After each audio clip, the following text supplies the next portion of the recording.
ফ্ৰিক্সিঙক লৈও কেইটামান সমস্যা বিশেষকৈ নলবাৰীত এটা সমস্যা দেখা গৈছিলে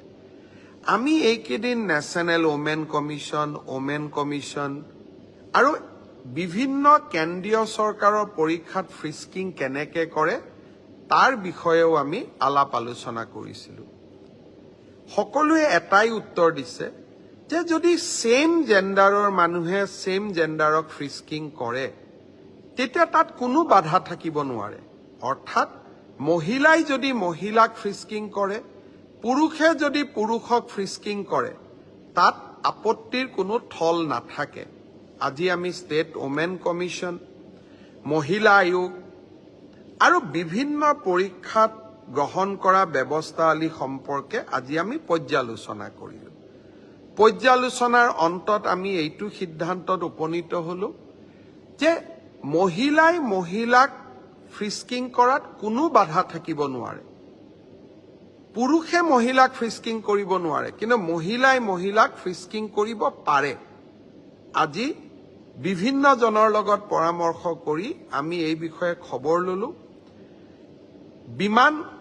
সেৱাত যেনেকৈ আপোনালোকে ফ্লাইটত গৈছে যে মই আপোনাক ফ্ৰিস্কিং কৰিম চাম আপোনাৰ শৰীৰটো আপোনাৰ আপত্তি আছে আপুনি ফ্লাইটত নুঠিব পাৰে কিন্তু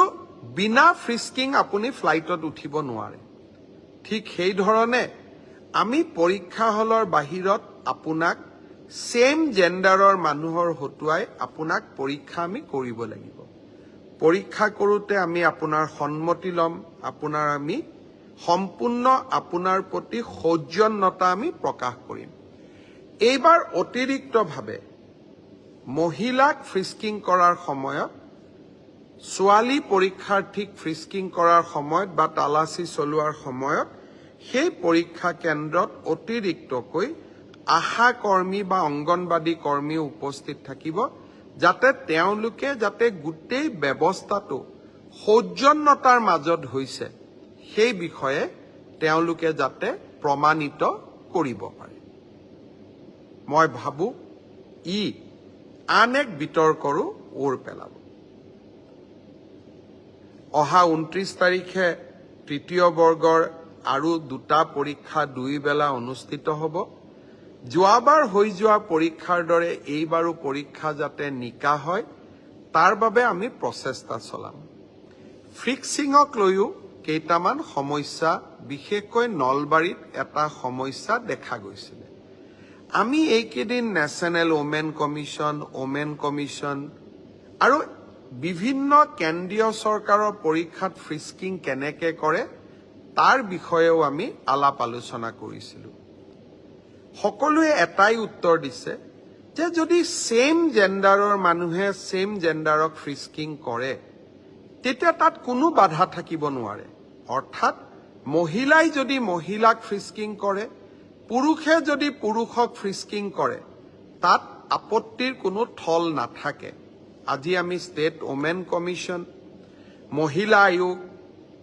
আৰু বিভিন্ন পৰীক্ষাত গ্ৰহণ কৰা ব্যৱস্থাৱলী সম্পৰ্কে আজি আমি পৰ্যালোচনা কৰিলো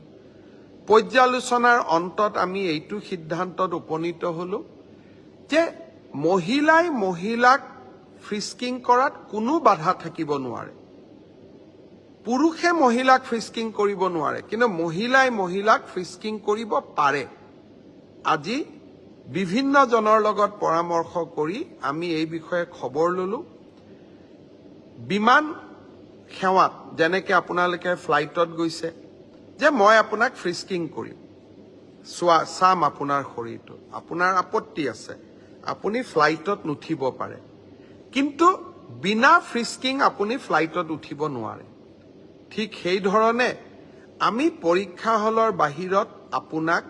সেম জেন্ডাৰৰ মানুহৰ হতুৱাই আপোনাক পৰীক্ষা আমি কৰিব লাগিব পৰীক্ষা কৰোতে আমি আপোনাৰ সন্মতি লম আপোনাৰ আমি সম্পূৰ্ণ আপোনাৰ প্ৰতি সৌজন্যতা আমি প্ৰকাশ কৰিম এইবাৰ অতিৰিক্তভাৱে মহিলাক ফ্ৰিস্কিং কৰাৰ সময়ত ছোৱালী পৰীক্ষাৰ্থীক ফ্ৰিস্কিং কৰাৰ সময়ত বা তালাচী চলোৱাৰ সময়ত সেই পৰীক্ষা কেন্দ্ৰত অতিৰিক্তকৈ